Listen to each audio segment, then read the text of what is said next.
एक नेक बंदे ने अल्लाह ताला की जियारत के लिए 40 दिन का चिल्ला काटने का फैसला किया।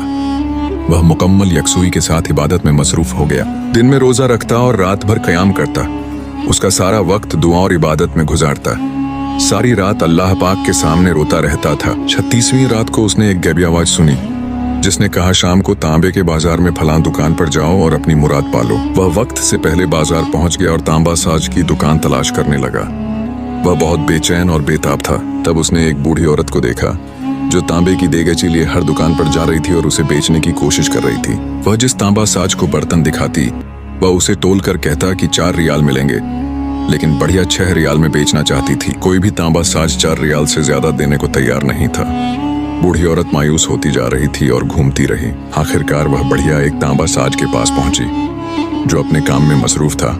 ये वही दुकान थी जिसका इल्हाम हुआ था। बढ़िया ने कहा, मैं ये बर्तन 6 रियाल में बेचना चाहती हूँ, क्या आप 6 रियाल देंगे? तांबा साज ने पूछा, सिर्फ 6 रियाल क्यों? बढ़िया ने दिल खोल कर बताया, मेरा बेटा बीमार है, हकीम ने नुस्खा लिखा है जिसकी कीमत 6 रियाल है, मेरे पास और कुछ नहीं। तांबा साज ने बर्तन उठाकर गौर से देखा और कहा, माँ ये बर्तन बहुत उम्दा और कीमती है, मैं 25 रियाल दूंगा। बूढ़ी औरत ने चौंक कर कहा, क्या आप मेरा मजाक उड़ा रहे हैं? तांबा साज ने कहा, हरगज नहीं, मैं सच कह रहा हूँ। तांबा साज ने बढ़िया के हाथ में 25 रियाल रख दिए।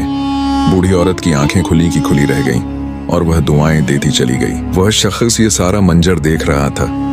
जब बढ़िया चली गई तो वह तांबा साज के पास गया और हैरत से पूछने लगा। उसने कहा, चाचा लगता है आपको कारोबार नहीं आता, सबने 4 रियाल कहे थे और आपने 25 रियाल दे दिए। तांबा साज ने काम रोक कर कहा, बेटा मैंने बर्तन नहीं खरीदा, मैंने उसके बच्चे का नुस्खा खरीदा है, उसके बच्चे की देखभाल खरीदी है। मैंने उसे 1 हफ्ते के खर्चे दिए हैं ताकि उसे अपना सामान बेचना न पड़े।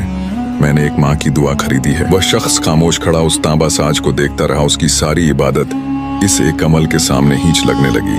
अचानक उसने फिर वही गैबी आवाज सुनी, चिल्ला कशी से कोई मेरी जियारत का शरफ हासिल नहीं कर सकता। गरीबों को थामो, गरीबों का हाथ पकड़ो, हम खुद तुम्हारे पास चल कर आएंगे। उससे समझ आ गई कि अल्लाह को खल्क की खिदमत पसंद है, खलवत निशनी नहीं। उसने तांबा साज के हाथ चूमने चाहा, लेकिन तांबा साज ने आजिज़ी से इनकार कर दिया। उसने कहा, यह तो अल्लाह की रजा के लिए था। वह बाजार से वापस जा रहा था। उसने देखा कि खुदा की रजा गलियों में है, लोगों की खिदमत में है, न कि तन्हाई में। ये कहानी सिखाती है कि अल्लाह को खल्क की खिदमत सबसे ज्यादा पसंद है। इबादत का हकीकी मकसद इंसानियत की खिदमत है, अलग थलग रहना नहीं। अल्लाह पाक हमें भी हदायत दे, हम भी अल्लाह के राह में चल पड़े। आमीन।